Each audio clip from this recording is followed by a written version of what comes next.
Africa Content TV.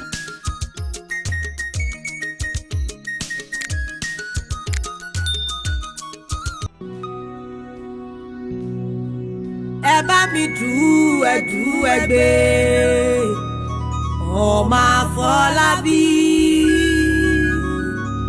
Ẹ bá mi dù ẹgbẹ́ Murphy kò lè gbé nǹkan kan. Wàyí ó dínú yàrá oníyà kan níbi tẹ́nìkan ò lè bá ọ lọ. Ọmọ tó bí ló ń ké yìí ó lóun ò lè bá ọ lọ. Owó tó ní pòwò rebi kan, òkìkí nìkan ṣoṣo tó fi gbogbo ọjọ́ ayé rẹ̀ ṣiṣẹ́ fún, lóṣù tí ò lè gbá pamọ́. Òkìkí dákẹ́ jẹ́jẹ́ kò lè sọ̀rọ̀.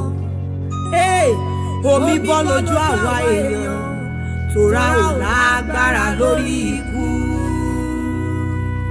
Akíkanjú lọ, àtọ̀ lọ, alágbára lọ. Murphy babaláwo ṣubú kò lè dìde mọ́. Ó di gbére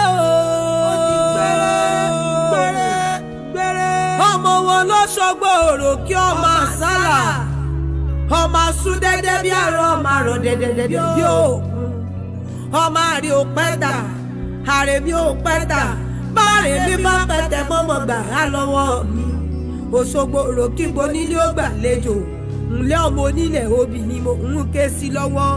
Ọmọ yèyé alájùlá bẹ̀bẹ̀ aládé orí omi, ọmọ Ọ̀ṣun ṣẹ̀gẹ̀ṣẹ̀ olóyè ayùn àwẹ̀dẹ̀ kó tó wẹ̀ ẹ́ mọ́.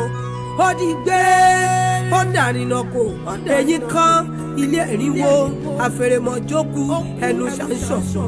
Orí amọ́ ti kú ojú òdi